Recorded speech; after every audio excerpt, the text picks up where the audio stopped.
Bye, Ronnan. What? Did Chaos freeze? No, Chaos died.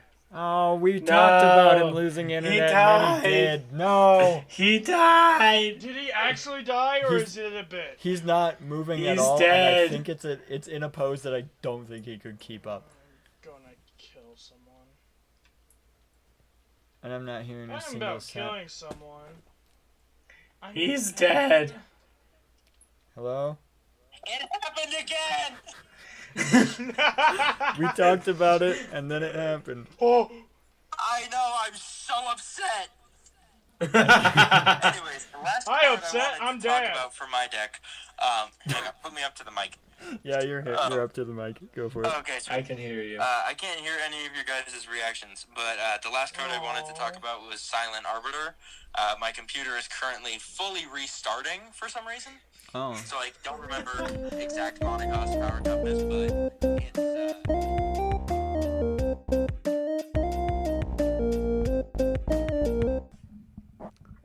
Hold on. I can't hold on, Ronnan. The podcast waits for none. Welcome, everybody. Welcome back to Magic and Mayhem, ASMR edition. Not again. I'm your host, I leave you with the the microphone. King of Chaos. Half a second. You can't take it from me Not this this time. I'm the King of Chaos. And the reason that I'm recording this so quietly is that I'm so very, very eepy because we're recording this intro after the outro. You see, I'm the one who typically does the intros, and yet, about halfway through my whatever we're doing, my computer crashed, and my audio got corrupted. And so Who else is here? Hi, it's me, Ronnan. Restarting at the very end because that's how I roll. I had a joke that I did the first time. It's not gonna hit this time. Just Tell it to me. Just, Tell me it to me. It's not gonna hit this time, much like my armless brother at Little League practice. So. What? Wait, I'm sorry. You can't just say something like that, and I have no context. Wait a minute. There is no context. No context. I made it up. I don't have an armless brother. It's the 8th brother. It's the 8th brother. Do you want one? Well, We don't talk about the 7th. see, That's the joke. You guys never talk about the 7th. Yeah. I thought that was Yeah, the. we I know. thought yeah. that's We don't talk about it. Oh Who are you right. talking We about? don't. We also don't talk about the fact that we don't talk about the 7th. who? Anyway, Yeah. I was trying to slide straight into that joke, but I got interrupted halfway through, so I felt really jank saying it. But I'm glad it made you laugh. Anyway, All right, who else is here? Hi, Hi, I'm James. it's Jam. I'm Blue. Whoa! Blue. Double D, double die. Dabo dee. I don't like what's going on over there. Am I looking the right way? Yes. I don't like what's going on over there. We Oh man, I'm ready for bed. we also have a special guest with us, Luke, the NerdicLuke. Hello, The friend. NerdicLuke. He's I'm back Nerdic- for the. I'm For, Both Doesn't of you feel so started good, does talking. it? Both of you started talking, and then both of you decided to stop. You first. He's back for the first time in a while, and probably for a while. Look at him. We found him. Look at him. Except you can't look You at can't him. look at him, he 'cause doesn't have a no- camera. Don't look at Look him. him. That's not allowed. Look at my character. Look at him. Ignore the little symbol in the corner saying that he's playing Assassin's Creed. Oh, you can't see the Yeah. symbol. I covered it with Assassin's Creed. Yeah. Oh. Oh, Okay. right. Okay. Yeah. Anyways, like I was saying, I'm NerdicLuke, and I have not been playing Assassin's Creed Odyssey this whole time. There's no way I have been playing playing Assassin's Creed. And by has not, he means will not, because this is definitely the beginning of the episode. Yes. We haven't recorded the rest of the Oh, episode. yeah. We haven't recorded anything yet. Nothing Yeah, we've nothing. recorded Nothing. nothing. Also, Yeah. nobody asked why Chaos's commander pitch, because that's what we're doing, is Yeah. really weird with no interruptions or anything. He's definitely not going to record that tomorrow. Yeah. I already hate this episode, and I haven't listened to it yet. What the frick So- you mean? I love this episode. God, turn Frick your you! microphone down 6,000 decibels, please. You know, Sorry, everybody's I was complaining screaming. about him being loud. He has not been loud to me at all. I think you guys just need to turn him down on Discord. Maybe a turn little up bit. your Discord or something. I have it Jeez. turned slightly down because I was recording desktop down to like audio and wanted everyone 55% to be- for me. You're okay. Get worse headphones, I guess. Get Oh, yeah. gooder. I just bought you headphones. Frick off. Anyways, I have good headphones. I Hey. save them for when I'm doing important things. This isn't important. today we have done our doing an Assassin's Creed commander pitch. So we each found a commander from the set that's being released, and we made a deck around it. And we have Luke as our resident lore master, as someone who's played pretty heavily all but one Assassin's Creed game, but that one is not relevant to anything that we are going to do today. Yes. That being so said, here we go, jumping into it. yes, I'm going to start talking about my deck now. Hang on, I have to sneeze.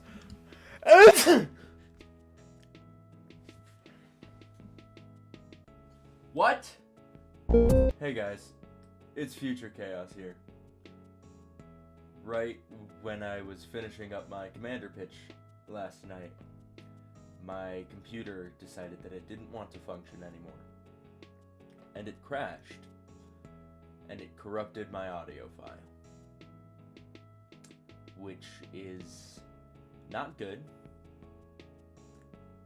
It did, however, only end up wiping out my commander pitch. So we're just gonna go through my deck very quickly and without any reactions from any of the others. Because I sneezed so hard that it's tomorrow now. Alright, so my commander that I chose today is Alexios, Deimos of Cosmos. For 3 in a red, you get a legendary 4/4 human berserker with trample. He has to attack every combat if able. He can't be sacrificed, and he can't attack his owner. And that's kind of weird. Until the second line of text. At the beginning of each player's upkeep, that player gains control of Alexios, untaps him, and puts a +1/+1 counter on him. And then he gains haste until end of turn. So he just, every turn, he just sort of goes around the table getting bigger and hitting other people. So very thematically, I have named this One Man Fight Club. I would like to thank Ronnan for this. Back into it. This deck is, at its core, a Voltron deck, but a better one because it attacks every combat and not just all of my combats. So we've got a few different categories of enchantment and equipment to go over. We have, pump, sort of pump stuff. We've got keyword adders, and then we've got just value. So for the pump, we've got stuff like Claws of Valakut. Enchanted creature gets +1/+0 for each mountain I control and has first strike, and that only cares about the mountains I control as the owner of the enchantment. Then we have, pump stuff. Madcap skills. Equipped creature gets +2. Enchanted creature gets +3/+0 and can't be blocked except by 2 or more creatures.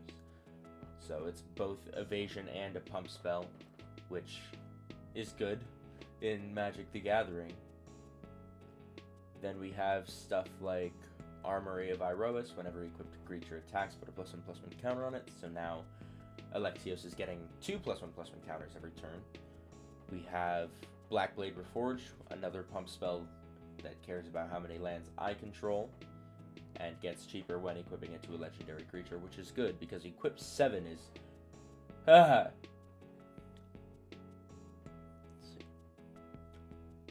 We've got some other protections sort of stuff, like Champion's Helm, +2/+2 and Hexproof. We've got Cliffhaven Kite Sail. It just attaches the second it comes onto the battlefield. Equipped creature has flying. We have Diamond Pickaxe, which sort of leads us into our second category of value. So whenever the creature attacks, whenever Alexios attacks, he'll get +1/+1. Nope, he has +1/+1. And whenever he attacks, you create a treasure token. There's a bunch of stuff like this, like Gold Vein Pick, there's Prying Blade, there's... where is it? Sticky Fingers. All of those sort of creating treasures. There's not too much card draw in this, which is deeply unfortunate,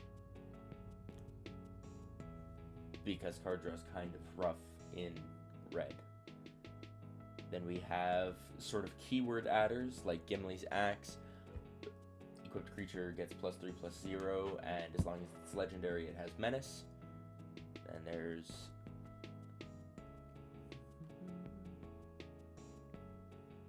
Then there's stuff like Lightning Talons, +3/+0 and First Strike. There's Shiny Impetus, +2 and +2, and is goaded. Whenever it attacks, create a treasure. A little bit of both there. Unquenchable Fury, whenever it attacks, it deals X damage to defending player, where X is the number of cards in that player's hand. There is Kedis, Emberclaw Familiar. Whenever a commander you control deals combat damage to an opponent, it deals that much damage to each other opponent, which doesn't count for commander damage, I feel needs to be said. But still, this guy's going to be getting massive, and the more damage you can do all around, the better. Then we have our typical ramp artifacts. We have a Soul Ring, we have a Wayfarer's Bauble, we have an Arcane Signet, we've got a Fire Diamond, we've got a Commander Sphere, we have a Mind Stone, which I don't typically add. There's Moonsliver Spear, that's another one that adds First Strike, and whenever it attacks, it gives me, the owner, a 4/4 Angel token. Then, just because I do like myself, I fancy myself a little bit of chaos, what can I say? I added a Basilisk Collar. Equipped creature gets lifelink and Death Touch. Important rules distinction. Whenever Alexios attacks, if he has Basilisk Collar, I don't get that lifelink life. I don't get that lifelink life. The controller gets the lifelink life, which can sort of be a bargaining tool. But I only need to... Alexios only needs to do 21 damage. I don't care how much life everyone else has. That's not really my issue. Then we have...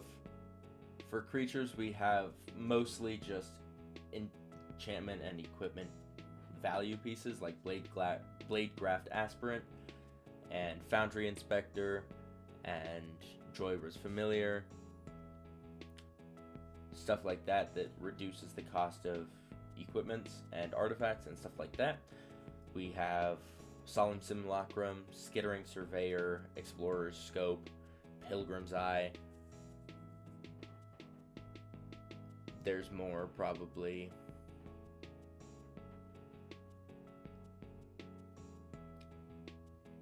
Yeah, I know. So that stuff, which helps with ramp, because red is also not great at ramp, so we have to find that in colorless sources. Then we have Reckless Barbarian, another ramp piece. We have Nyxborn Rollicker, which I am not gonna lie, I only really added it because I was running out of room in my budget and I got kind of paranoid. I should mention, this deck is a budget deck, like I have built before. Actually, cut out me saying that, I'll explain it. There's Frontier Warmonger. Whenever one or more creatures attack one of your opponents or a planeswalker they control, those creatures gain menace until end of turn, making it even harder to block Alexios. Most of my sorceries are what few looting spells I do have in red, such as Cathartic Reunion, Faithless Looting, Tormenting Voice, and because my budget did end up allowing for it in the end, because I did sorceries last, I did add a Vandal Blast. I know. Pennies and dimes. Then a lot of instants are either instant speed, artifact removal, or their pump spells, and those are mostly used as sort of every single turn combat tricks, where like if Alexios is going towards, say someone's playing Finn the Fangbearer, they've got a 1-drop Death Toucher, and they're like, yeah, I'll just block it with the Death Toucher and we don't have to worry about Alexios for another couple of turns. Then I can just be like, actually, no, we're gonna do Buccaneer's Bravado and he's gonna get first strike until end of turn. Or Gimli's Fury, which doesn't really help with evasion that much, but it's more damage and it's more trample.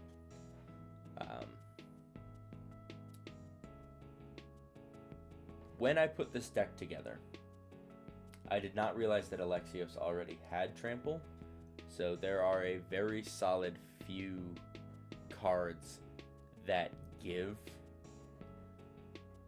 target creature trample.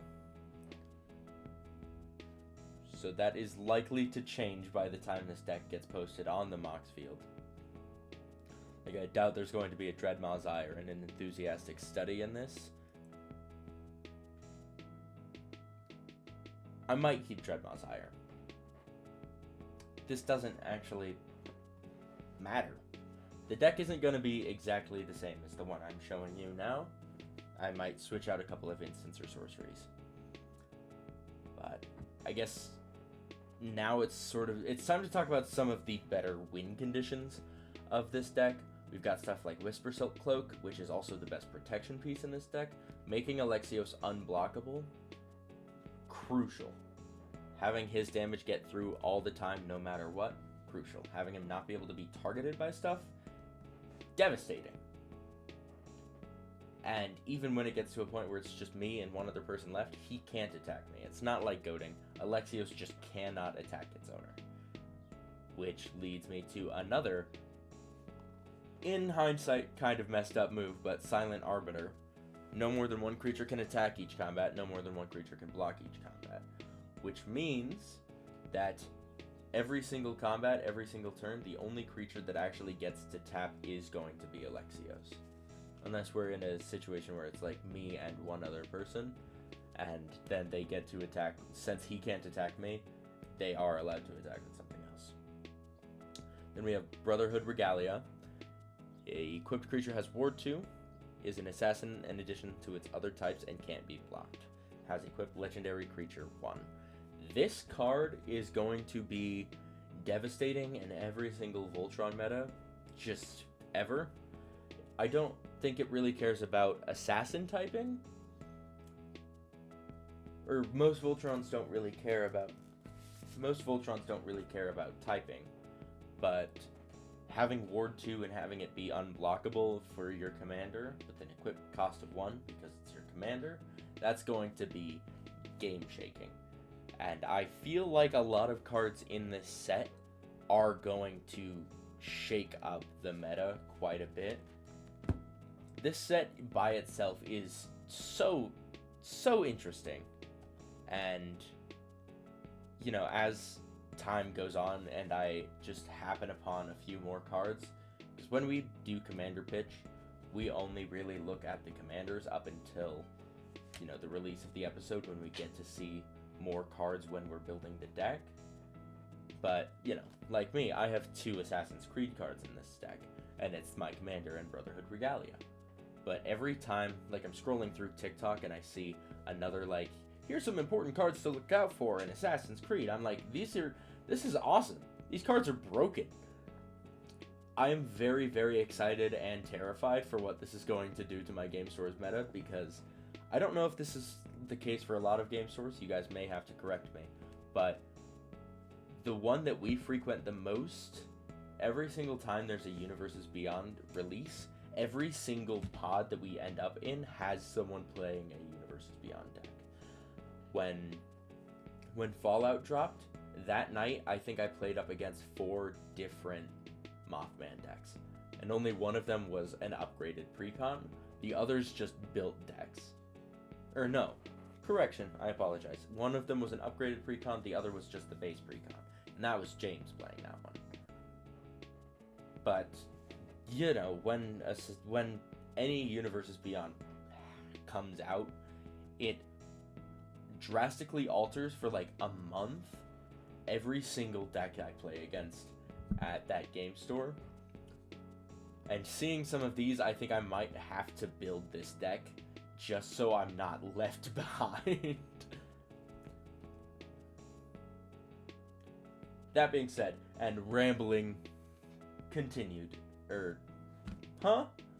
rambling concluded. I'm gonna let everybody get back to the episode now. You're definitely gonna want to watch the video for this one when I get it up. Oh, it's gonna be good. Because the image it froze on you of it was gold. Golden. I'm glad. Are you guys able to replicate the face at all? No. No. I'd pray not. Okay. Luke can, but you can't describe- see him, so. Okay. Yeah, no, I describe definitely it to me. can't, I kind of want to try. So your mouth was open? Yep. You got it. Okay, so I'm gonna rate your deck. There you go. I'm going to... I wasn't actually frozen. Don't worry. Well, what were you... I did not hear what you just said. I wasn't actually frozen. Don't worry. Yeah, I know. I'm going to rate your deck a good we'll go with 10 out of the 13 seconds that you just sat there with your mouth open for no reason. The fact that you counted shows me how much you love me. Sure. That's way If you gay. go back and watch, it won't be 13 seconds. Just cut it to Unless be 13. I cut it to be 13. Unless It's gonna be a real shame if it was like 6 and then you have to cut it so it's just like longer. It's just so long. Everybody freezes for 7 seconds. And then you I find can do out that why easy. later. That sounds like an album. Like an album title. Frozen for 7 seconds. Anyway, Anyways, James, what do you what guys... do you rate my deck? Yeah. Not big enough. Okay, goodbye. Loser! Oh! It's 100 cards. It's average. It's average. Just because two of my cards aren't legal yet doesn't mean it's not a deck. Only 2? Hold on. 1, 2, Shut 3, up. 4, 5, 6, 7, 8. 9 of my cards aren't legal yet. You guys You guys talked about this set more than I did. Okay, we should focus. Yes. We? Luke, rate my deck. Rate it. Do it. It's I'd say a natural 5 out of 10. It's not the best I've seen, not the worst I've seen, and the concept is, in my opinion, not Scary. one of my favorite concepts, so... Oh, shush. You weren't paying attention. You were playing Assassin's Creed. He's rating 5 out of Trying 10 to because get he some actually... He's rating 5 out of 10 because it's right in the middle ground and he was not listening to me. I was! No, wait a minute. Yeah, Your yeah, Commander's you sure. Alexios. Right. Your Commander's You're- Alexios Now, is a speaking of Voltron deck. Speaking of Alexios, Oh, yeah. what's a little lore on him?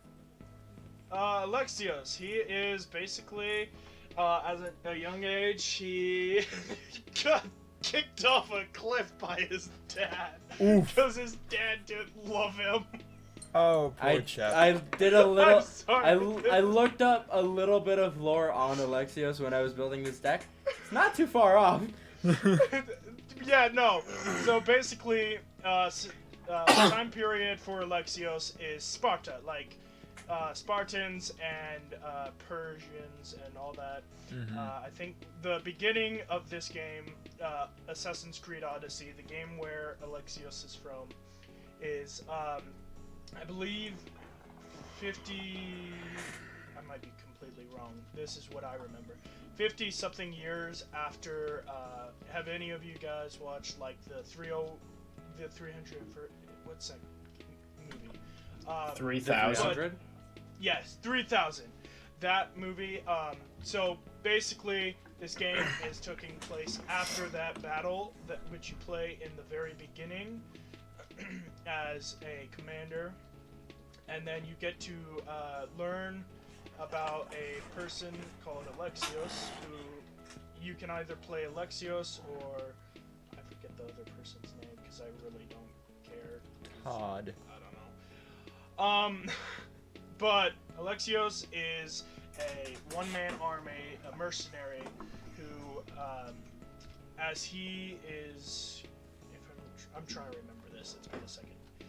Throughout his life going in his mercenary training and all that, he is doing a favor for an old friend who basically adopted him, and he is taught about a certain place he can go to get a spear, and then that spear leads him to his sister. His sister is basically the opposite, and if you play as his sister, it's the opposite. But with Alexios, he learns about the secret order of Templars. They're Templars. They're not called Templars in this because it is older, and Templars are not technically Templars at that point. They are changed their name to like the Secret Order or something like that. It's just the time period. And so his mission basically becomes, as an assassin, he's going through to kill them to get certain pieces to get a spear, which I believe is an Isu artifact. And the Isu artifact, if you don't know, is an not alien artifact, sorry. A people before humans were existent in this universe. They were basically the people who made humans, and when they made humans, I think a few thousand years after they made humans, the humans rebelled and no longer were slaves, and that's how the human period started, where they started doing, the Building Greeks, stuff. all that. So that's the very basic thing about Alexios. That's really cool. I think this episode is gonna make me want to play Assassin's Creed. I think that's what this is. You should. Yeah, probably.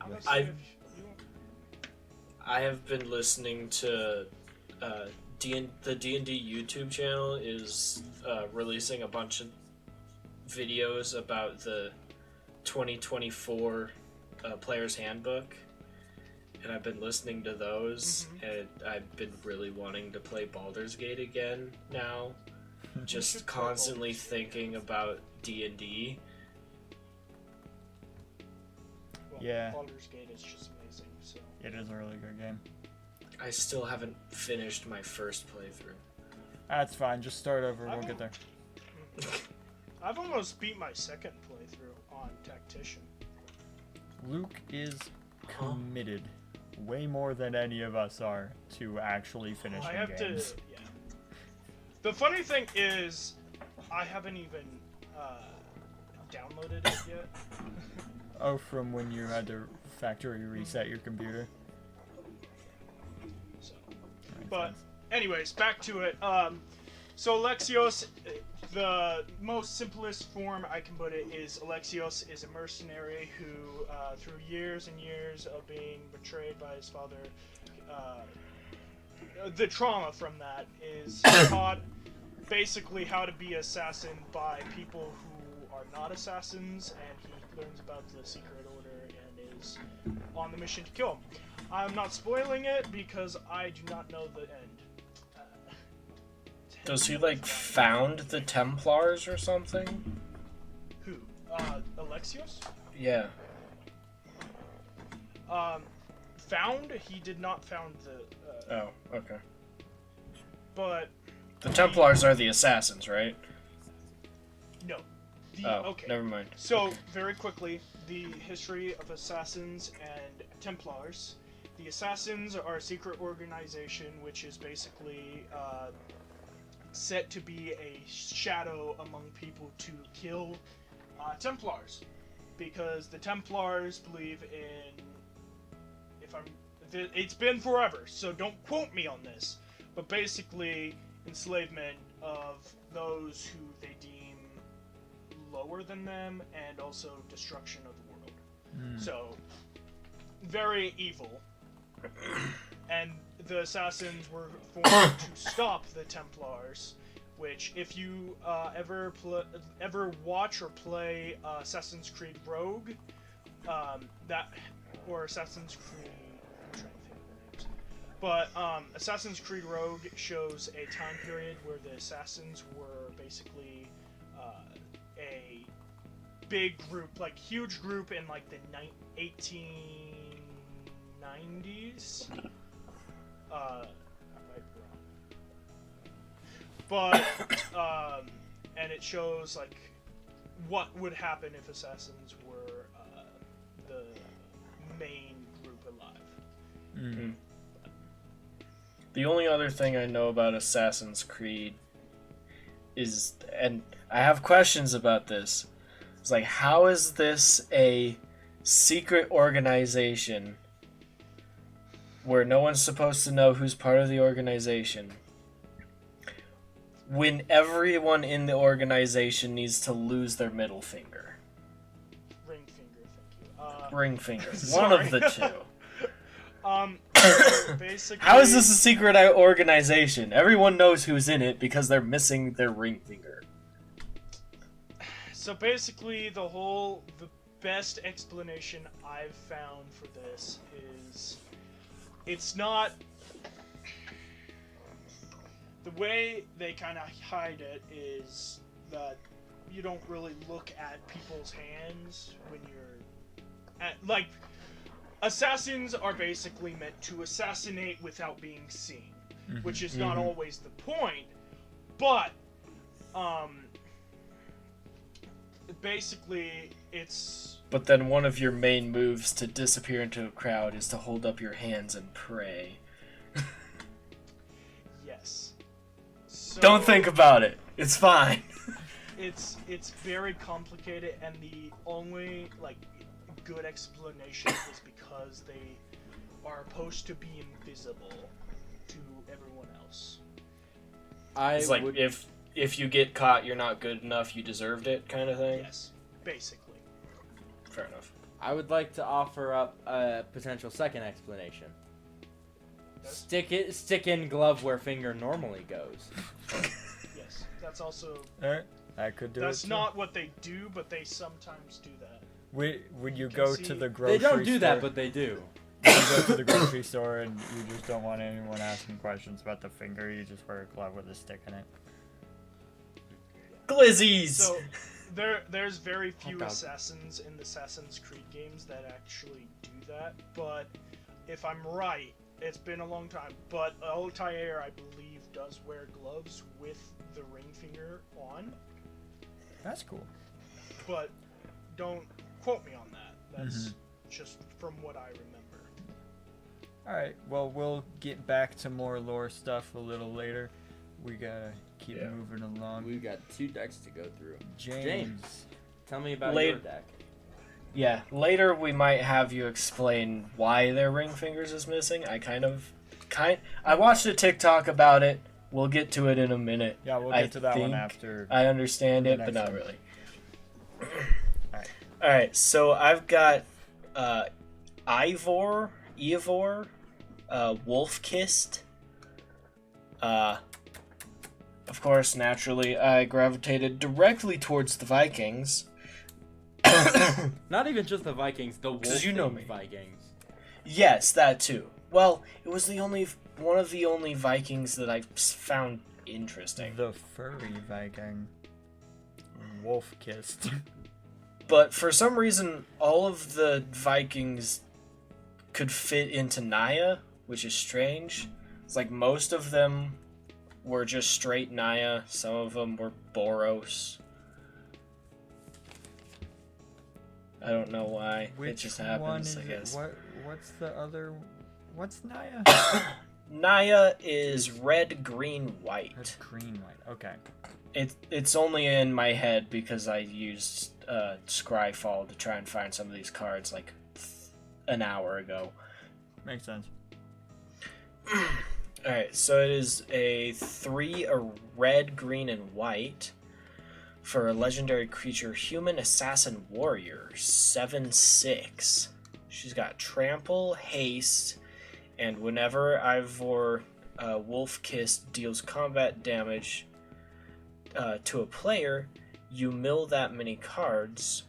You may put a Saga card and or a land card from among them into the battlefield. Ramp and Sagas. Nice. Yeah, so I'm kind of going into a Saga thing. I've never really done this before, but I like the idea of Sagas. I just don't use them very much because they can get kind of complicated.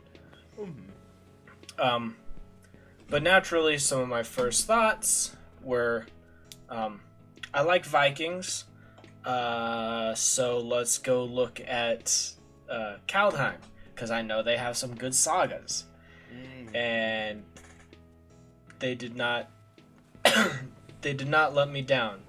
Some of the good ones are in Boros, actually. Well, that's good, because that's part of what you're doing. I've got one in Gruul, a couple in Boros. My other thought was Theros. Theros was really big on enchantments, so maybe I'll find some interesting payouts for enchantments. And sure enough, I've got several repetitions of when an enchantment enters the battlefield, you may draw a card. Oh, sick. I've got one enchantment and several creatures that do that. Draw all of the cards. Yeah. I guess Neon Dynasty was also kind of big on enchantments. I didn't grab a lot from Neon Dynasty. They had some pretty good sagas. A lot of them turned into creatures too, which I like in ninjas, because then you can just play them again if you ninjutsu those guys. I'm not sure if this one was from... Oh, it was from Neon Dynasty. Okay. I've got... Where'd it go? Where did he go? Where did you go? Gone. There he is. Jakoya? Jukai. That's what I said.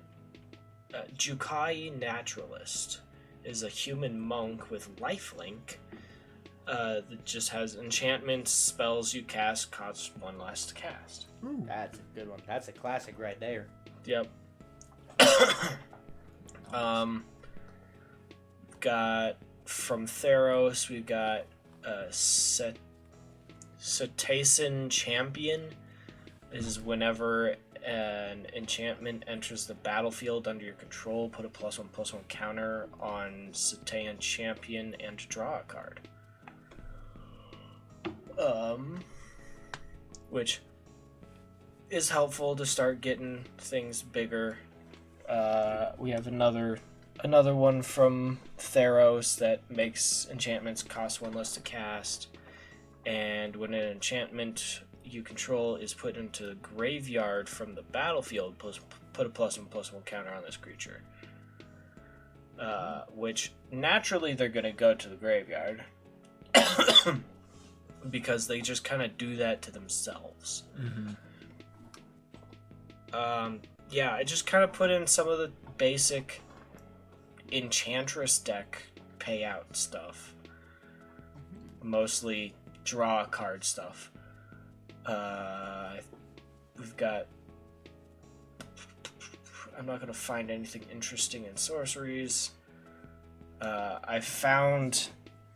I decided to go through and start looking for a little bit of recursion, just because we're milling at least 7 every time my commander does combat damage. at least 7. So I want a little bit of recursion. I found Skull of Orm. It's a 3-cost enchantment. It says 5 and tap. Return target enchantment card from your graveyard to your hand. Oh no, he's dead. Alright. I figured I'd put in Urza's Saga as well. There's not many other places I'd use it. I don't personally see any use for it. But this is a Saga-themed deck. Might as well. It can get you Soul Ring out if you let it go. Yeah. People really like it. I don't see the appeal. I have it in Fibblethip. Yeah. It's pretty good. The only artifact you have in your deck that is 0 or 1 is Soul Ring. Mm-hmm.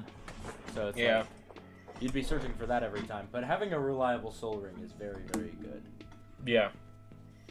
And trading in Urza's Saga for a Soul Ring is pretty good, because you're losing out on the 1 mana from that, but you're gaining 1 more from the Soul Ring, so... I threw in a couple of the double-sided sagas from Neon Dynasty, mainly Fable of the Mirror Breaker. First one is create a 2/2 Goblin Shaman creature token with whenever this creature attacks, create a treasure.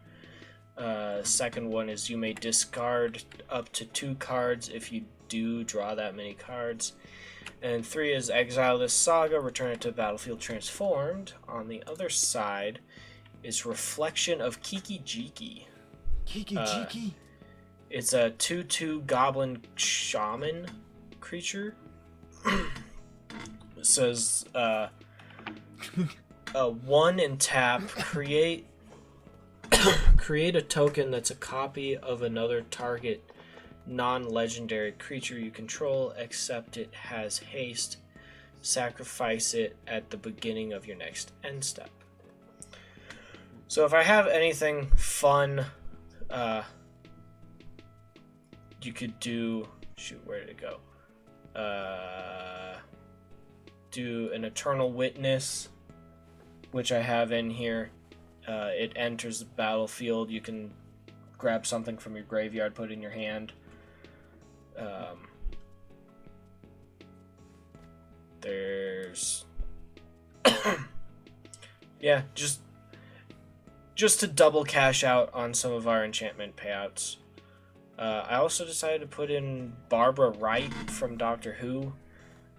She gives sagas read ahead, which is as sagas enter the battlefield, choose a chapter and start with that many lore counters. Skipped chapters don't trigger. So you can just start your sagas wherever you want. Read ahead is really good for some of those ones where it's like, yeah, it's a good saga, but this first few are actually very counterintuitive for what I'm going for right now. Yep. It's definitely really good for giving you more control over what you're doing. Or like some of those sagas where it's like, even Urza's Saga, where it's like you can just cast it and be like, it's on 3, I'm gonna go get my Soul Ring, and I don't have to worry about waiting 3 turns for the Soul Ring. Or even if it's not like a counterintuitive thing, but if you're at a point where you're like, man, I'm going to lose this game if I don't start doing like final abilities faster. Yeah. It's like one that I was thinking of is if I've got my commander out and I mill and I pick out of there the Flux, I can just jump to straight to the last lore counter, or second to last lore counter on the Flux, and that is create 6 red mana for free. That's really good. Just free 6 red mana, and from there you can just do what you want. Nice. What else did I put in here? There was a decent amount of recursion. I tried to make this one as playable as I could, so I added in a decent amount of ramp, some targeted removal, farewell as a board wipe, as well as I think maybe another. Oh, blasphemous act is another board wipe, and then just as many sagas as I could, just to have fun. I guess I didn't have any reason to put in any of these sagas, partially because I was running late on putting this deck together. But sagas can just do just about anything. Most of them will create a token of some sort, which is why this deck has 8 tokens that are required for it, including such as Monarch, copy tokens, the Ring. Oh, that's one that I didn't mention. That's what I wanted to show you.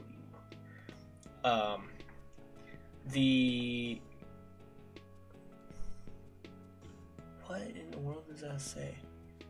The Capitolian Triad? The Capitolian Triad.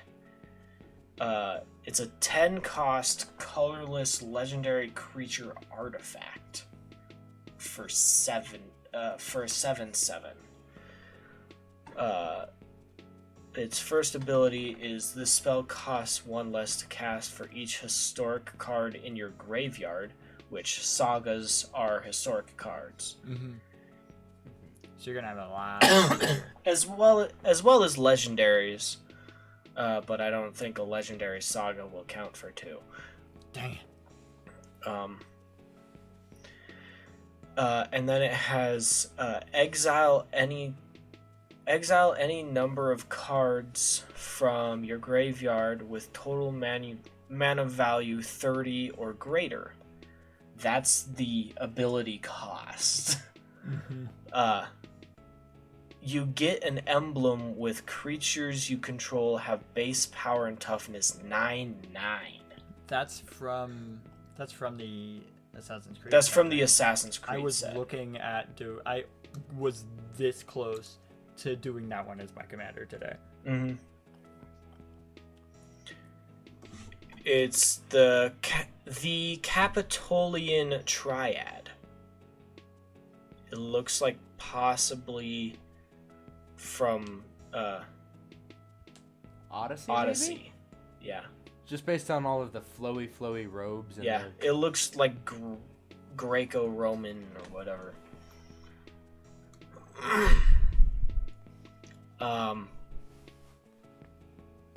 Yeah, I don't have a whole lot of fun in here. I have a couple of things that have historic synergies.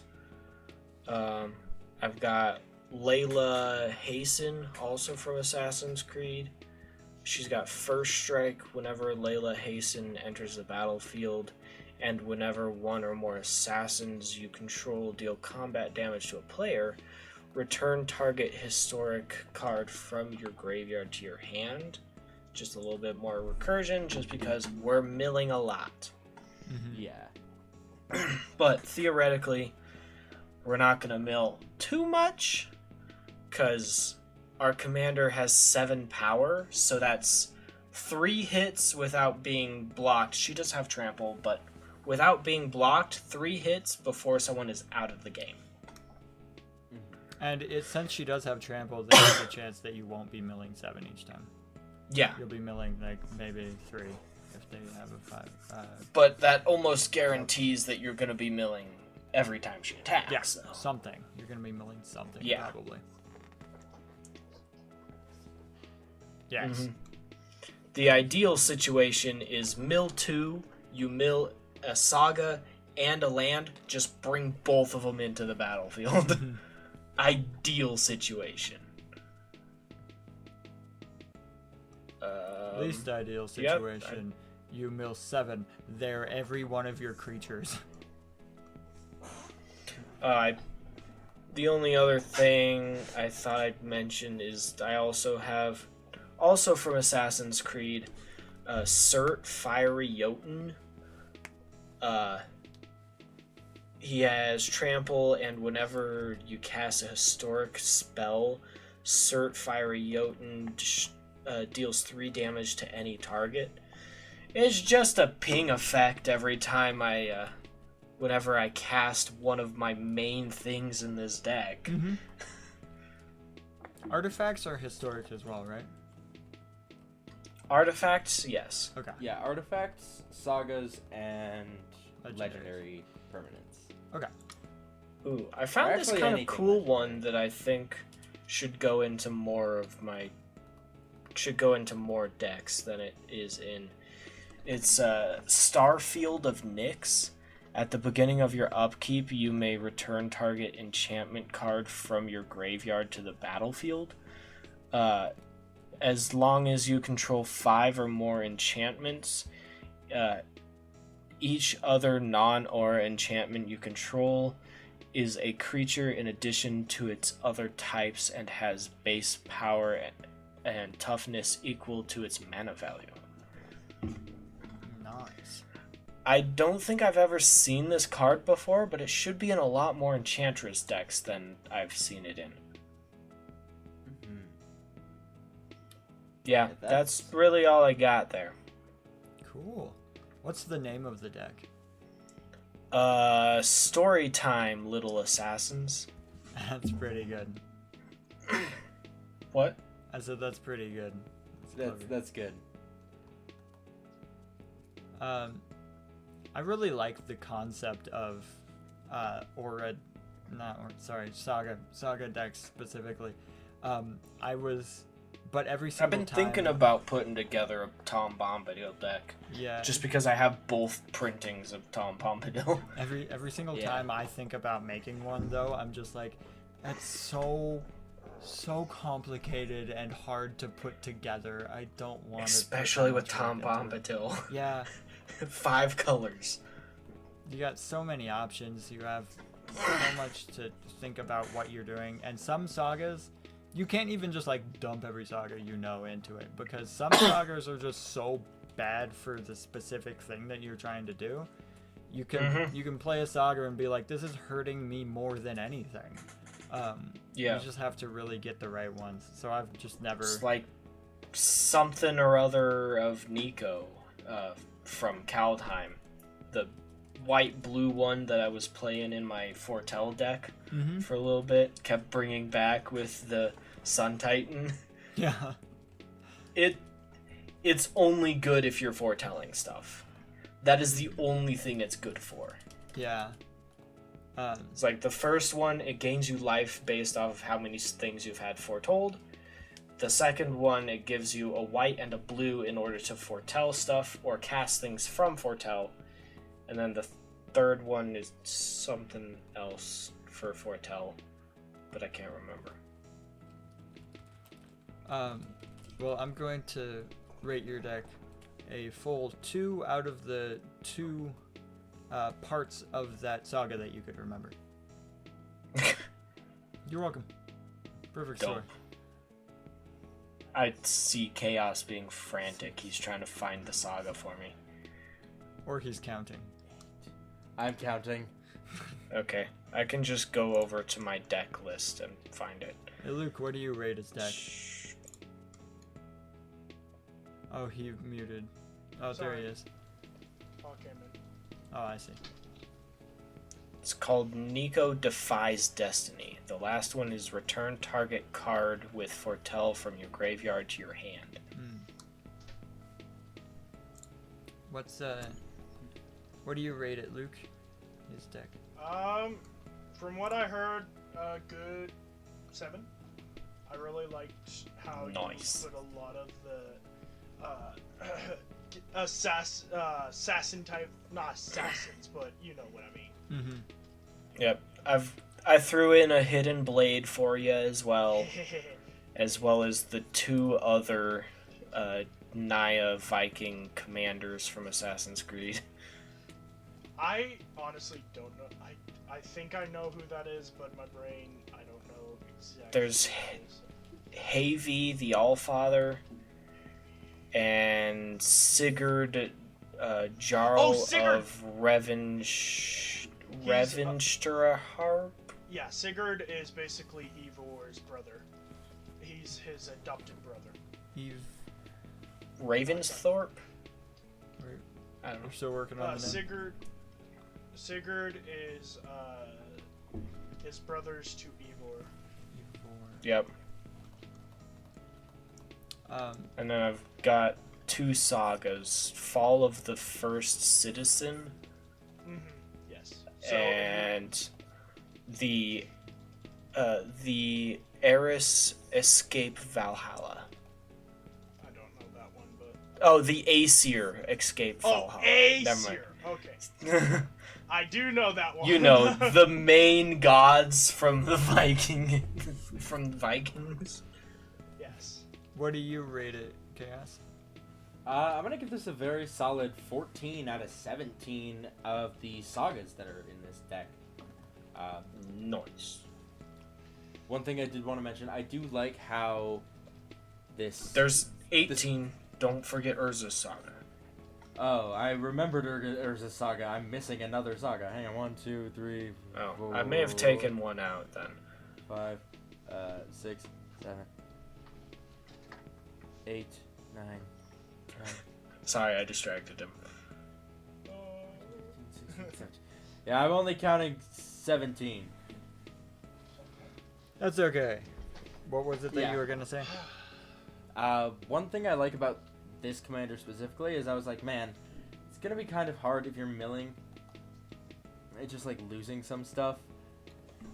And then I realized like, It's sagas. They're going to leave the battlefield. yeah, they're gonna leave the battlefield anyways. And also, I thought when I first read this card, I was also thinking about doing this card for my commander pitch, but I was 3 days late because you chose your commander way before, and I was like, ah, dang it, okay. It's because you were on a road trip and I was bored, so I decided to find a commander and proceed to not build the deck. I've been sitting at my computer inputting Architect all week, and I just randomly get bored and decide I'm gonna go on to EDH Rec. What do we got? Ooh, Assassin's Creed cards. Yeah, I was really on the fence about doing this one. But what I didn't realize is that it's Saga and or a land card. I thought it was a Saga or a land. I was like, well, that's not really. But every turn you can get 2 things back, and one of them is ramping you. And it's like you can, if you Up to 2 things back. Yeah, up to 2 things. And it's like with Urza's Saga specifically, You can use it for either. Yeah, you can use it for, like, if you mill 3 sagas, 3 lands, and an Urza's Saga, you can pick Urza's Saga and anything else that you milled. Because it's both a saga and Yes. So. And it's an Urza's, which I don't know what an Urza's is, but it's an Urza's. it's a guy. Urza is It's a a guy. land. Urza? Shockingly, the answer to that is Urza's is a land type. Yes. Which is weird because I think there's only one Urza's land that cares about the Urza's land type. The main Urza's land cares about, it's like power plant, tower, and mine, and those only care about those 3. So the fact that they keep printing more Urza's land that have nothing to do with what Urza's lands do is kind of dumb to me.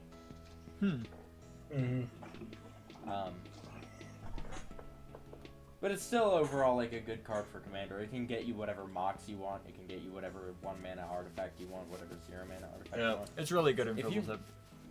It's really Yeah, good we in know. Fiddletip. Yeah. 14 out of 17 sagas. Nice. Yeah. Nice. Alright, and then, Luke, if you want to hit us with a little bit of lore about Ivor. Oh, I was gonna wait till both of them went out. Okay, Riley, hit us All with right. your deck. Ronan, How hit us about with your deck. How about here you hit us with why do they miss their middle fingers? Yeah, why do they take their ring finger? Why do Ring! they take their ring finger off? So, from the lore, exactly. the whole reason they do this is a really stupid reason that should not be existent. The whole reason they do this is because the one who founded the Hidden Ones, this is before all the first Assassins, all that, like the Assassin's Creed, like Assassin. They were called the Hidden Ones, and they were created by someone called Bayek. And Bayek is from Assassin's Creed Origins, which in my opinion is one of the worst games. But Yeah. the lore is basically, as he was assassinating someone, he forgot to put his hand up so the blade would go through and just not hit his fingers. And so when he activated the blade, it sliced his ring finger off. And so, since he was missing his ring finger from accidentally cutting it off, all the Hidden Ones who was following him decided, hey, we'll cut off our ring fingers too! And so, basically, since then to Ezio de Torre, which was, if I'm right, the early 1700s, late 1600s through 1700s, Ezio de Torre, with the help of Leonardo da Vinci, made it so instead of the assassin blade going through where the ring finger is, it goes, it's further away from the wrist and goes out where there's no chance of cutting off any of your fingers, unless you're really stupid.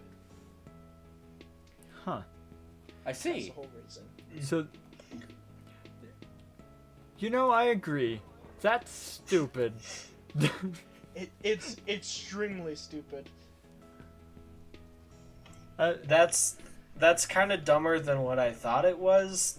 The TikTok that I saw, I think, said that he was trying to defend himself in his sleep. It's like someone attacked him while he was sleeping, and he just instinctively went to get him with the hidden blade, but forgot to move his fingers because he was sleepy. So I think it might be that, I believe that's actually that, but the reason I said assassinating someone is because he's using an assassin blade. The stupid part is that they just went around, they decided just because of that everyone needs to lose one. Yes. And on top of that, they're this secret organization. No one's supposed to know they're part of this secret organization. Let's brand everybody with one less finger than you're supposed to. So it's very obvious.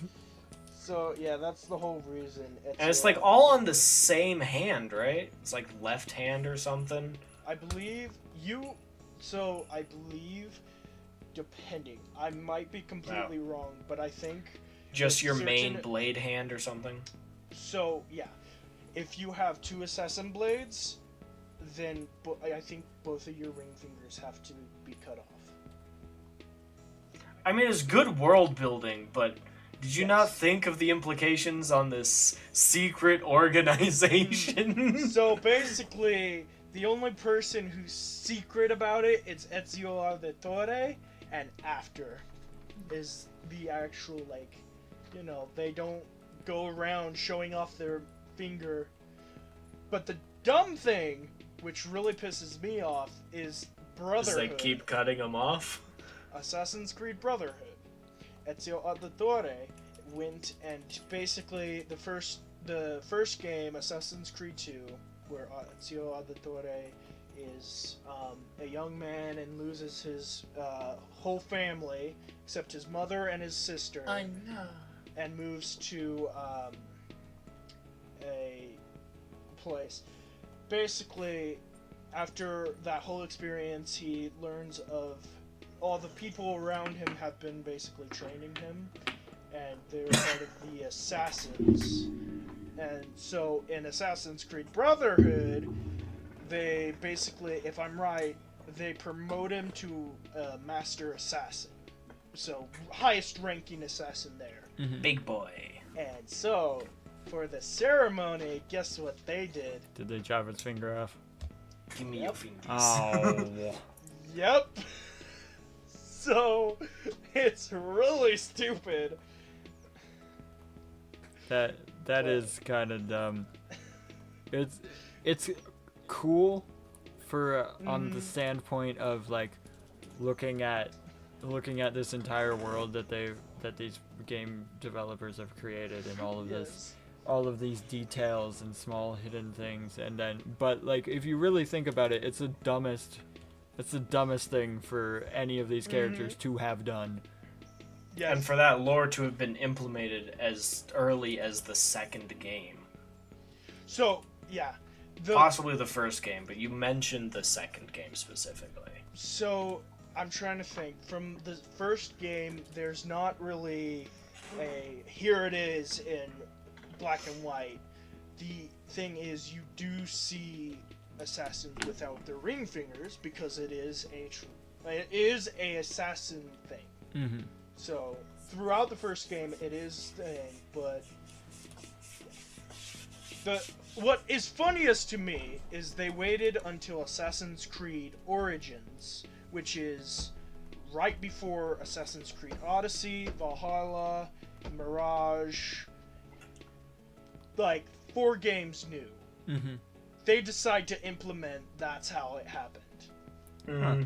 It's not like a cool, oh, he lost a finger fighting this very famous Templar or something. It's literally he just cut it off, and people did it to like be like him or something. It's yeah. Well, that very interesting. And now, for time reasons, we cut back to this. Yes. Mm-hmm. James. This is going to be a longer episode. Yeah. That's fine. Just Ronnan. due to the lore and the extra person. Yeah. I already expected that. Where are Don't we? worry. Who are we at? I've got your deck pulled up, Ronnan. Oh, It's Uh, yeah. you don't need my deck pulled up. I need one person with the faces pulled up. Not Chaos. His I've got screen is Discord. wide. Chaos' screen is too wide. Not him. I've got Discord. Thank you. Looks so sad about it. Alright. See, I had it perfectly formatted and everything, so that way I could be called upon for either one. I'm sorry. I put in like 5 minutes of work getting it to be like normal computer formatting. It's not my computer's fault. He's dummy thick. Alright, so for mine, I chose how pronounce that? Oh. Ivor Battle Ready. Yes, it's different. Yes, it's a little different. Same person, different card. For 3, a red and a white, you get a legendary creature, human assassin warrior, that is a 5/5 with vigilance and haste. Also, I find this really cool. They are printing the reminder text for keywords in this set as well. They have it on Not all of them. not all of them, but on a bunch of the legendary creatures and some of the equipment, they have it on there. Anyway, vigilance and haste, and whenever I already forgot what we said. How to pronounce Ivor, evil, but not Ivor. I was just about to say evil but nice. Ivor Battle Ready. Whenever Ivor Battle Ready attacks, it deals damage equal to the number of equipment you control to each opponent. So Not even like equipment that are like equipped, just no, just that you Oh. control. Just have oh them boy. there. Yeah. They're just there. So I named this deck. This is Voltron gone wrong. Yeah. So I named this deck Die! Smacks you with backpack. That's a good one. So, as you can imagine, I have a lot of artifacts, 27, and the majority of them are equipment. And like I've done several times before, I'm just going to read the names of all of them because I don't want to go through and tell you what any of them do. Are they all EDH rocks again? No. CEDH rocks? No. Only some you of sure? them. Only some of them. Only some of them. For the people at home, Ronnan actually printed out that Fibblethip deck. It needs to be burned. It's I rough. just want it to be fun and funny and do things, but apparently it wins and nobody likes me for it. At this point, I don't like me for it. I don't want it to win. I just want it to do. Just want to plot stuff, man. But the so I'm just gonna read through this. The majority of them are artifacts. The majority of the artifacts are equipment. Most of the rest of them are just like mono rocks. But I'll go through all of these real quick, starting at the top alphabetically. Arcane Signet, Blade Hold War Whip, Brotherhood Regalia,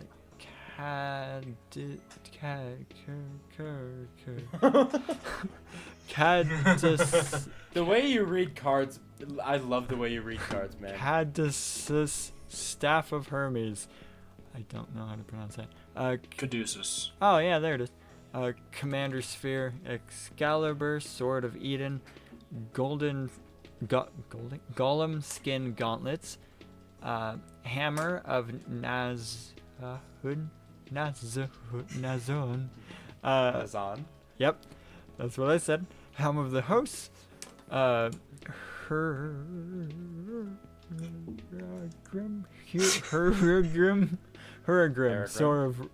Sword of Rohan.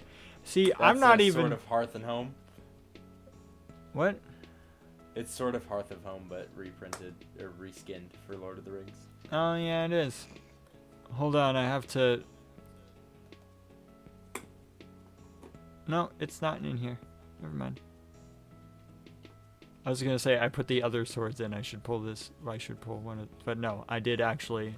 Yeah. Apparently, I knew typed that. it in and it just updated to this one. Yeah, I think so. It's the cheapest version, which is why I didn't recognize it. It's just Sword of Hearth and Home. You're just like, what? Where is this? What are you? Hexplate Wallbreaker, which is extra combats, by the way. That's really cool. Hidden Blade, Lightning Greaves, Mana Crypt, Masterwork of Integrity. Ingenuity. That's the one. I knew it was a word. I knew. Mithril Coat, Mjolnir Stormhammer. I only know how to pronounce that one because I already knew what the hammer was. Mjolnir. Mox Opal, Nettle Cyst, I think. Yep. Nettle Cyst. Paradise Mantle, Pip Boy 3000. Also ignore all of the. Oh, never mind. I forgot. I have desktop audio off, so nobody's hearing the hundreds of Discord notifications that apparently I'm getting. Silver. Sorry, I was just sending another artifact you can look at after you're done reading out. It's a decent one. Silver Shroud costume, Soul Ring, Sword of Body and Mind, Sword of Feast and Famine, Sword of Fire and Ice, Sword of. You built another expensive deck. Forge and Frontier. Yes, I did. Over $1,000. I even this time I set it to the cheapest version, which is why this sort of Hearth and Home is weird. But yes, it's very expensive if you were to buy it. Don't buy it. They also apparently are reprinting a good amount of those in Assassin's Creed. Mm-hmm. Yeah, the sort of Feast of Famine for the set is really, really cool. Yeah. Oh, I bet you I know which sword it is.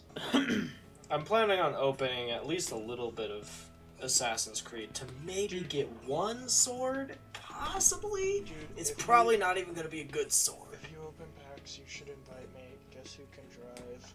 Hey, maybe you could come to Advantage this Friday on release day. Release And day is on come Friday? open some packs and play some Magic this week. Oh, I'm so broke. I did just get $100 from working. I need to make sure that our local game store is going to be doing Magic. Because it is going This to be weekend. the day after the 4th of July. Yeah. You could I play might against even- Fibblethip. You'll get to feel the Fibblethipage. And my dragons, they're doing really good. Fibblethipage. It's quite I the have time. slivers now. Don't you dare. No, actually, no. Play it against Fibblethip, and then I won't be the problem. I'll play AC to reinforce that. Heck yeah. I'll play Amelia the War Leader to just get completely sucked down on. Alright, back to Ronan's deck. Heck yeah. So most of my critters that I put in here, I have Ancient Copper Dragon, which I think is the only one that is kind of normal for any sort of red deck that I do. Just to give treasures and things. I've got stuff that cares about playing historic permanents. And one specifically that I want to mention because I found it really interesting that I think... No, never mind. I was going to say I think you should put in yours, James, but it's auras and equipment, so it's not sagas, so never mind. Armored Sky Hunter as flying. It's a 3/3. Whenever Armored Sky Hunter attacks, look at the top 6 cards of your library. You may put an aura or equipment card from among them onto the battlefield. If an equipment is put onto the battlefield this way, you may attach it to a creature you control. Put the rest of those cards on the bottom of your library in any order. So just throwing more stuff out there. I've got a few of them that kind of do that sort of thing. Not all of them search the top few, but I can search through and put something on top or stuff like that. I also have Armory Paladin, which is the one that I'm going to talk about for this specific genre of the ones that I have. Whenever you cast an aura or equipment spell, exile the top card of your library. You may play that card until the end of your next turn. That one I specifically like to just start, I play an equipment, and then I grab off the top and I play another equipment. And that just really like getting more card advantage. That's the words. Card advantage, technically, from stuff like that. So I've got a few things sort of like that. And then a few things that do this one, like a brass Brass Squire. What? Brass Squire. It took 7 tries, but I got it. It's for 3 generic, or 3 of any color, whatever. You get a 1/3 artifact creature mirror with tap attached target equipment you control to target creature you control. That way I can actually start stuff like that to help me actually get it onto my commander so that I don't have to pay an absorbent amount to just equip things. But there's a lot of stuff that will actually just automatically equip, a lot like the Mjolnir. Mjolnir will automatically equip itself, and there was one. Which one was it? I believe Mithril Coat does as well. Yes, Mithril Coat. That's does. on cast though. Yeah, it has. And Mithril Coat has flash too. So that's pretty cool. Where is the one that I was? There it is. Yeah, Nettle Cyst is. It has Living Weapon, which is when this equipment enters the battlefield, create a 0/0 black Phyrexian Germ creature token, then attach this to it. that doesn't matter quite as much as no, hold on. No, that was what I was thinking, that specific one. Is it creates something to attach itself to, a lot like Hexplate Wallbreaker, which has 4 Moradin, which does the same thing, but it's 2/2 Rebel. 2/2 Rebel.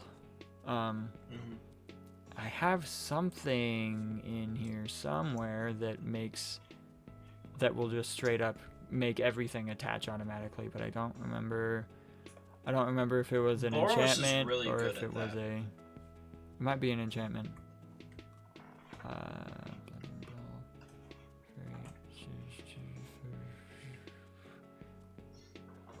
Maybe not. Anyway, there is something in here that will let me attach things just straight up when I cast them, automatically attach them to a creature. It might be a different creature, for all I know. I also have a lot of those reconfigure creatures because they're artifact creature enchantments. Not enchantments, equipments. I saw the E and said the wrong one. Equipments. So they will count towards the damage that my commander will be doing. Even if I don't reconfigure them, they're still equipment. So I can use them for blockers, or I can just like toss them onto stuff. Plus, one of them, if I can find it, one of them, where the heck are you? Where are you? There it is. Cloudsteel Kieran, doesn't matter. Equipped creature has flying, and you can't lose the game, and your opponents can't win the game. As reconfigure 5. I have fireworks going on. Yeah, I hear those outside too. I heard a fireworks. Sorry, it's me. I'm shooting your neighbor. It is me I'm shooting sorry. fireworks at neighbor. Poof! You are colorful now. Oh, yep, definitely just that. I also found a goblin that anytime a land enters the battlefield, you create an equipment called Rock. And I figured, is that Tago? yeah, Tago Goblin. I love Tago weaponsmith. decks. Because if I can just get him out and then start just playing lands every turn, and with the sword of one of them, to exile. Hold on. Yes, sword of Forge and Frontier. Whenever you do combat damage, you can play an additional land, and you'll be exiling 2 cards to play that turn. So you could have a land in that. So you could be getting 2 lands a turn, and therefore 2 rocks a turn, and therefore 2 extra damage to everybody a turn, which is really good. Did your commander only care about equipments, or is it just Only any equipment. artifact? Okay. Yeah. I was gonna say you could put together some treasure generators, because treasures are tokens. Yeah. Treasures are artifacts. Treasures. I do have some things that turn every. Hold on, let me just find him. Master Smith? No. He's one of the. He's a pirate that I put in here. There he is. Gem Cutter Buccaneer. Treasures you control are equipments in addition to their other types. That's only part of the text. He has a lot of text, but that's part of it. So it turns treasures into equipments. I have a Bludgeon Brawl, which is a enchantment. Each non-creature, non-equipment artifact is an equipment with equip X, and equipped creature gets +X/+0, where X is that artifact converted mana cost. So turning other things into equipments to count for that. Yeah. If you had Greem, you could have added Graham O'Brien from Doctor Who. He makes all foods become equipments. Ooh, that's really cool. Yeah. As for my enchantments, I have stuff to give I have Aggressive Assault, which gives another combat and main phase. Bludgeon Brawl, which I already talked about. Fiery Emancipation, which, if a source you control would deal damage to a permanent or player, it deals triple that damage to that permanent or player instead. So just straight up exploding you with this backpack that I'm swinging at you. Fighter class, which all of the classes just so good. When it enters the battlefield, search your library for an equipment card, reveal it, put it into your hand, then shuffle. And then level 2, equip. You look for something good. Equip abilities you activate cost 2 less to activate, which is really good because most equip abilities are 2 or less. There are some that are more, but it's less frequent. Another one that if it was green, I think it's Belt of Giant Strength. It gives, I think it's plus 10. No, it sets the base power and toughness to 10, I believe.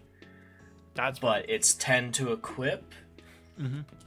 But it costs 1 less it costs less for the power of the creature it's being equipped for. That's cool. Equipped to. And then level 3 of fighter class is whenever a creature you control attacks up to one target creature blocks it this combat if able. So you can just if you want something to die and you have a big guy, you can just make that thing. You're blocking my Death Toucher now. Sorry. Yeah, you must block this. Die. I also have Forge Anew, which returns equipments from the graveyard to the battlefield, and as long as it's your turn, you may activate equip abilities at any time. You could cast an instant, so gives your equip stuff instant speed. Ooh, fun. You may pay 0 rather than pay the equip cost for the first equip ability you activate during each of your turns. So just more cheapening of that. I also have Forging the Tire Sword? Tyrite Sword? Yeah. It's a saga, which is the first 2 give you a treasure token, and then the last one searches your library for either card named Halvar, God of Battle, or an equipment card. Reveal it, put it into your hand, then shuffle your library. I think Halvar is actually pretty decent. Yeah, for I do have these him decks. in this deck, Halvar, God of Battle. Okay. Creatures you control that are enchanted or equipped have double strike. At the beginning of each combat, you may attach target aura or equipment attached to a creature you control to target creature you control. So you can move stuff around at the beginning of combat if you want to.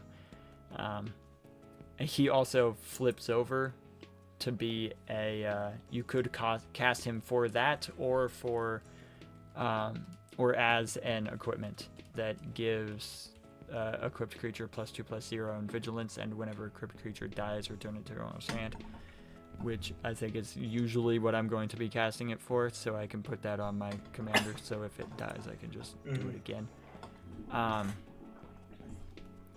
I also have land tax, which is going to be helping me keep up with land drops, which is necessary because I have 35 lands. And Classic Ronnan, not enough mana. Yeah, and Smothering Tide, which will give me cards. Treasures, sorry. The treasures. I was just Smothering Tide. It's exactly the same as Ristic Study because it's tax, obviously. Treasures. Same idea, but treasure. Which will also be helping with the mana issues. That's basically all I wanted to talk about with all of these, except for just that I really like the concept of Voltron decks, just because even when I'm not playing a Voltron deck, somehow I manage to do that anyway. Yeah, that's kind of what happened to my Karn deck. Is it's just a Voltron deck now? Which makes sense because it's based around artifacts. The funny thing is, every time I end up playing one of my decks as a Voltron deck, the commander is never the Voltron. It's always like... It should be, though. Like in my Tallran specifically, I get out Jace... hold on. It's the one that gets +1/+1 card counters for when I draw cards. Jace, Jace's projection. Yeah, Jace's projection. There it is. And then I just start stacking everything that I have. Furry on that. Shadow. Yes. Okay, goodbye. But Messing I myself don't up. want to. But yeah, that's basically what I have for it. And it is scary. I don't if it think gets I land. heard it in there. But did you put in a... do you have a Bloodforged Battle Axe? Bloodforged Battle Axe. No. When you deal combat damage to another player, it copies itself, which is just more equipments. That's so good. I will definitely... I'll definitely try. So then once you start stacking them onto one creature, it doubles itself multiple times. Nice. Does it have anything else on it, like +1 or something? I think I sent it in the Discord. Let me find the Discord then. One of these, there it is. It's got +2/+0. +2. And whenever equipped creature deals combat damage to a player, create a token that's a copy of Bloodforged Battle Axe. It equips for 2. How much does that cost? Because I think I might have to end up putting that in mine. 1. I mean, money. I don't know. I'm looking at Discord. Fair. Hang on. I can only do so much when I'm recording Discord. And I've got it pulled up on my phone. I'm still recording all the screens. 30 cents. Don't yeah, worry. I think this is gonna end up going into my deck. Yeah, that's really good. I've got it in... Where did I put that? I was gonna put it in Karn, but I decided to put it in something else. Because if you keep putting those I can't copies remember of where mine actually- Bloodforged Battle Axe onto the same creature, you end up getting like a Krenko effect. Mm-hmm. Mm-hmm. Where it's like if you have 4 of them on one creature, it hits and creates 4 token copies. I also have, I also did end up putting, Karlak in. Alright. Because I was just like, Good choice. More combats. You've got Boros. You And could do because- Aurelia the War Leader. Hey, I you was, got Helmet of Hope. I do have it on there. I was just about to Yeah, say that I know. because I'm sorry. because I was like, ooh, more combats. Bastard. Aurelia the Helm War of the Host. And I have Helm of the Host. No! So like, No! Infinite combos. If you ever get that infinite combo before I will. he'll get me. I don't think I'm going to print out this deck, but I'm probably You not do printing have it out, a but- card in there that fetches for a specific artifact. No! I have several. So you could. I have so many cards in there that fetch for Yeah. equipments and artifacts. I even have. Hold on. There's one. Hold on. There we go. I have an instant actually. Enlightened Tutor. I can search my library for an artifact or enchantment card, reveal That it, could then get you shuffle, your. put it yeah. on top. I also did put in a farewell. I heard you mention that earlier. I have a farewell as well. Forging the Tyrite Sword Borgward, searches good job. for an equipment. Mm-hmm. So does Mhm. Fighter Class. Yep. I also have Teferi's Protection in here, which is something I never thought I would ever say in my entire life. I almost put in a Teferi's Protection, but I was cutting out cards, and I was like, I don't actually need it. I wanted got to put one too Teferi's many cards Protection in mine, here, but and I only I'm- have one color. Anyway, Okay. Lore? rating the deck first and then lore. Oh yeah, I forgot about the rating. This is Garbage! No! You stole my Aurelia! Yeah, I figured it would be 50-50 on whether that would give me more or less points with you. It looks like less. Frick you. Yeah. What do you think, I'm James? counting. I'm sorry. I'm thinking. Thinking.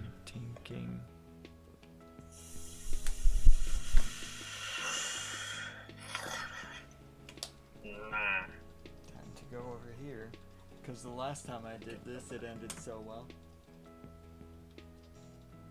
That sounds like a great. The last time I started to just like fall over in my seat, the Chaos's screen froze, and then he called me like 30 Right. seconds later. Wait. Predicting. Don't do this. I'm so counting. I can't. I am so counting. Alright. I'm done counting and I'm ready to rate your deck. Alright, hit me with it. Alright, I'm gonna give you a 4 out of 5. A 4 out of the 5 equipment tutors that you have in this deck. I would rate it higher, but I'm also doing a Voltron and you have one more color than me and I'm jealous. I also have all of the expensive Voltron stuff. Every one of the swords. Yeah. Um, Well, not every. not every one of them. I have all of You've the. got 5 out of like 12. I 13, have think. all of the swords that do the protection from color whatever, stuff. the dual color stuff. Mhm. I have those 5. I don't need any of the rest of them. I don't need the Black Blade Reforged. I'm not gonna have that many lands. I know for a fact. Is that the Black Blade Reforged? Yep. Yeah. Okay, thank goodness. I I said the do right have the. Ooh. I have that one in mind. just There's 'cause a it's like living 6 weapon cents. that does that too. one. It's I forget what it's called. Bitter Thorn I Nisses. think I have one. It's in Aftermath. I'll give you 4 out of the 5 blades in your deck. Heck yeah, 4 out of 5 out Yeah. of 2 of you, and then 4 out of 10 from the last one. Okay. I'll give you an accurate one. Oh, thank goodness. I'm going to give it a 0 out of 10. Frick you, Aurelius. No, Mine. no, I thought it would be fun. We could No, both play it's her. fine. We could share a little bit. I would Oh. probably say, in reality, a good 6 out of 10. Ah, or sweet. 3 out of 5. Whatever. That sounds right. Everyone win out of 5, right? Yeah, Sure. for different reasons, but they all did. Yeah. Mine's because everyone else did it. Sweet. Well, thank you, everybody. A solid 4. 4-star deck. Nice. And Chaos is Alright, playing still with have fire again. I would never. Ow. Take away my points because of Aurelia the War Leader. If you ever get the helm of the hose. No. I would never, ever do that. I'd never go for an infinite combo. I'm watching. I actually got a Helm of the Host to put into my the Coma Cosmo Serpent deck I'm working That's on. disgusting. I got Still one for going- Franco. it's just- Because on every single upkeep, not just my upkeep, every upkeep, Coma creates a 2/2 Serpent creature. So if you get more coma, So you get more so tutus. many snake. So many snake. The entire bit around the deck is to copy Coma. Alright, let's hit it with a quick bit of lore, but it's gotta be fast because it's almost 10:30 and I'm so tired. Yeah. So, okay, so the lore for Ivor is basically as a young boy, his father was a clan leader. That's a of dude? You can either play it as a dude or a girl. There are 2 different versions. Ah. So Ivor the Non-binary I king, queen, think- slay? is a girl, and then I think the battle ready is the man Ivor, unless I'm wrong. Oh, yeah, but- actually, that does look like a guy. But they still have the same story because it is the same person. It's just they made it so you can either play it her or him as a female or a male. very useless to the story. It's same story, I believe, either way. Okay. But basically, quick story is, as a young guy in his clan, his father was leading the clan, and they had a festival, and someone came in, and another rivaling clan, and killed his father and his mother at the place. Dang it, all these And then orphans. Ivor was sent away to be adopted by another clan, where he became his adopted brother to Sigurd, and he basically was a prince, I guess you could say. And Sigurd went over to I believe it was somewhere in the Middle East, and he met two people, a master and a apprentice. And Ivor was taught how to basically control his eagle by the assassins, and they then basically recruited him in some ways, staying at his camp, and he basically became an assassin after he killed one of their rivaling clans, because he,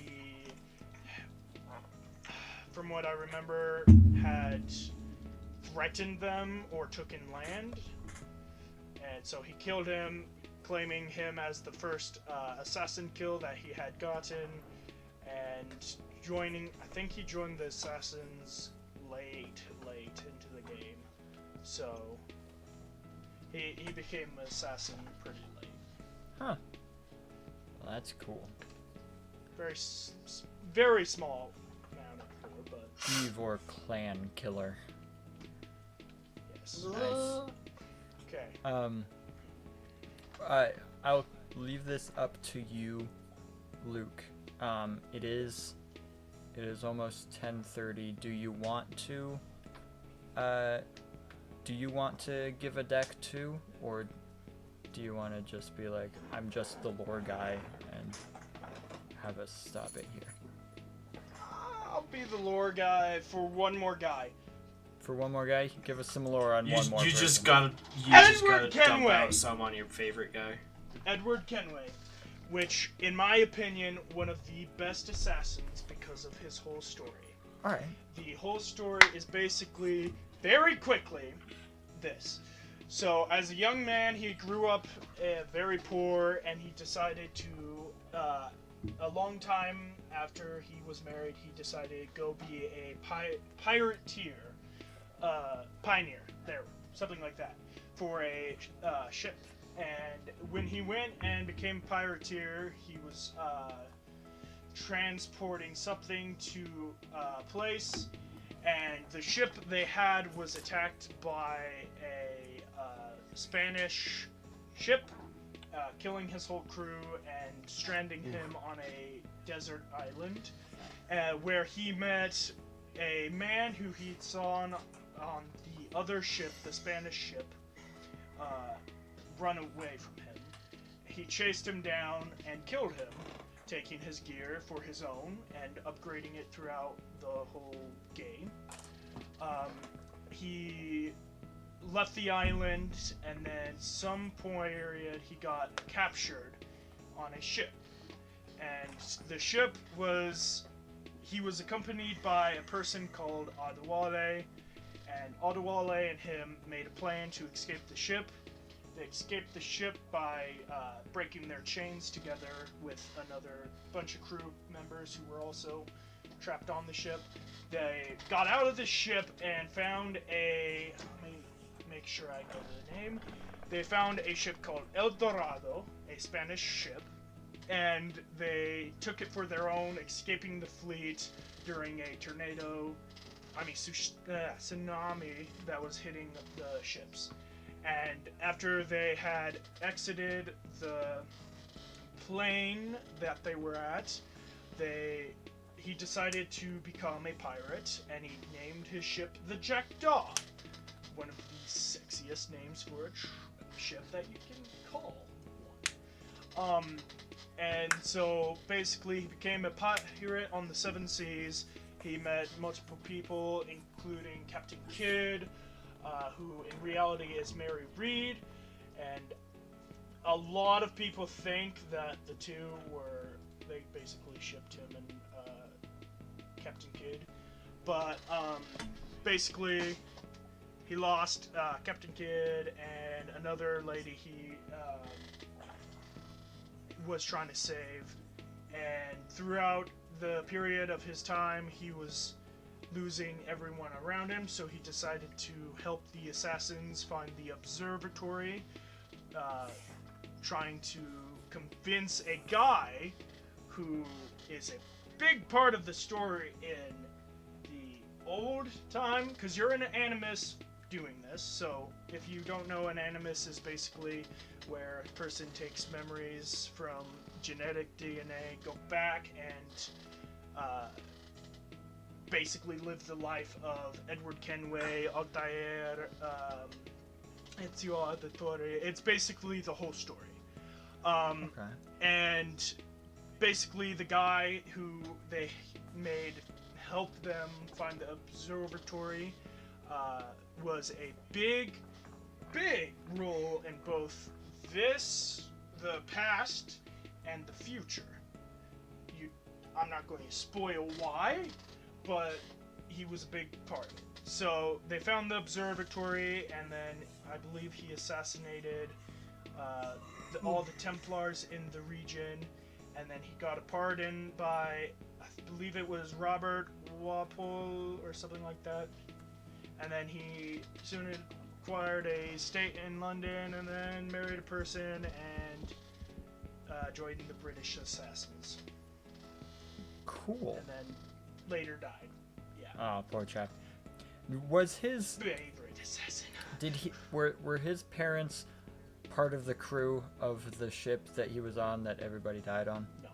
Rats. I was gonna say, if every single one of these are orphans, that would be awesome. But no. So, yeah, no, with Edward Kenway, he also left behind a wife, which I forgot to mention. So, that wife, when he left her, she also had a child who, if you don't know this name, it won't surprise me, but it depresses me. He had a child called Haytham Kenway. I don't know the name. Yeah, Okay. that guy. Okay, so basically, after the events of Black Flag, he learned that his wife had died and that his son had been born a long time ago. So his son came out and lived with him. But the coolest thing about Henway, I can't say it. One sec. Henway. It's Henway. Hemway? Haytham Kenway. I'm stupid. Hasten. There it is. Haytham. Nathan Hatham? Haytham, yeah. Basically, the story with Haytham is he was raised by Edward Kenway, and pirates came and killed Edward Kenway in front of his son. If I remember, it was in front of his son. I believe it was. And so the son, Haytham Kenway, grew up to be one of the leaders of the Templar Order, one of the biggest leaders, who in Assassin's Creed 3, as Connor, which he also has another name, but I'm not going to try to say it. I should know because I could go on literally hours with this timeline. But I have bad news. What is your we bad don't news? have hours. I also have good news and just a course of action. Bad news, when my when my computer shut down, it corrupted my audio. And the audio file does not exist anymore. Good news, it was only the intro and my commander pitch. That's not good. So we would just need to re-record the intro real quick.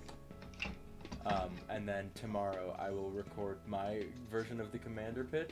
And then we just won't have any reactions for the... You just won't have any reactions. I don't remember your guys' ratings, so you can re-rate it right now if you want to, or you can... No, we do have the ratings. We have the your ratings, guys' audio 'cause we is have fine. our audio. Okay. All right, that's all right. So it's not the worst thing in the world. That entire time I was like, oh, this isn't good. And then I was like, no, that's fine. Because it shut off at the end Mm-hmm. of my commander pitch. Like, I still had one card to talk about. Yeah. So that'll be fine. All right. Okay. Sounds like a job for editing Ronnan to Yeah. explain. I'll figure. I'll also, before my commander pitch, I'll be like, hey guys, it's chaos, but from the future. My audio got corrupted when my computer shut down. You guys will learn more about it in about 10 minutes. All right. Yeah, let's finish the episode before we think of this. That's a great idea. That's you know a lot about these games. I understand that you've played them a lot, but just the You know knowledge retention is impressive. Just knowing everything, that's really cool. Yeah, you also haven't even heard like half of the games that I know of. Yeah, I bet there's. Rude flex, but okay. I just accidentally shut the. Hold on. I'm messing with. Now it's Ronan's time to lose all of his audio. I accidentally shut the power off to everything. Hold on. No way! If he actually does, what the frick? I was just messing with the He's- power strip under my butt. The only thing He's connected still to moving. that matters is is this monitor here. So I just couldn't see anything. But everything okay. is still The working. laptop We're fine. has a battery. Yeah. That's why he stayed here. I'm fine. Oh. I just was I messing with. I just need to start recording this on my laptop again. I don't know if you. Oh, never mind. We'll get. I to don't that know if later. my laptop can handle that. I was gonna say. Yeah. Anyways, well, thank you so much for joining us tonight, Luke. Yeah, thanks. Yeah. These were fun. It was good. It was good to have you back. Yeah. Where can people find you, or do you want them to? I have not recorded an episode for like a century, but they can You're find that me old? at- You were doing Assassin's Creed content for a little bit, though. Yes, but I really did not enjoy doing it because it just takes so many hours to beat the game that it's just not worth showing all the grind on Assassin's Creed Odyssey. Fair. Could. So, theoretically. What is your? Where were you posting those videos though? I am posting. I was posting those videos on NerdicLuke on YouTube, and I also stream on Twitch at NerdicLuke. Sweet. Well, everybody definitely go check that out because I have watched a few of those. It is pretty good content, even if he doesn't have the whole things on there, because it is quite a grind for those games. But it is still pretty fun to watch. What about the other two of you? Where do we find you guys? In the woods. Sounds good. Behind your house. If you find him, you're in trouble. Run away before he notices you. If you find me, then I have already found you. But if you are willing to try and find me, unfortunately for you, you can find me at The King of Chaos on YouTube and King of Chaos with a 0 and 3 S's in Chaos on Twitch. I streamed Minecraft recently. That was fun. I need to do it again, but I haven't had time because I was in Tennessee. I don't live in Tennessee. It's a long way. We might do a little. I was We also- might. We might have to do some Minecraft stuff Yes. after we get the update the realm finally. realm. I agree. I'm waiting on vanilla tweaks to update their stuff for 121. We should just do an SMP till that's ready. I am out of SMP slots on Hypixel. I've got like 6. I haven't. Oh. Never mind. I can't join anymore is the problem. Can't you delete some though? I'm on almost all of them pretty frequently. I have netherite in all 6 of them. I can't give that up. No. What about you, James? Alright, you can find me on YouTube, 42_James, and Twitch, James_42. And you Or the other way around. I'm just winging it at this point. trial and error, you'll figure it out. Yeah, trial and error, figure it out. It's also in the show notes. Where am I in relation to you, Ronan? Don't worry about it. I am bottom left. Down to the left. Other left. It mirrors. There you go. I'm paying attention to where I can find you. You can. Hold on. You can find me at Ronan_C_McKee on Twitch, and that's pretty much it. Except for here on this podcast. I wish I could touch you. Get away from Like, me! there's an edge here. So it's like I can't. If Ronan is down there, I can't really edge that, so I'm just gonna wibble at it. Stop edging on the podcast. Sorry. Oh, Make shoot. me! Dang Oh, I it. didn't realize this was 1984. Jesus! All right, we're at it. No, Okay, I don't have them. that's it. We're leaving. Goodbye. Goodbye, everybody. See ya. See ya.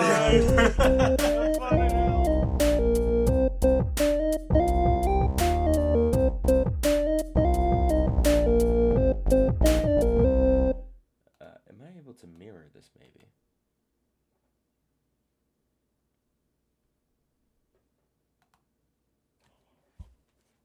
I'm looking at the cards now.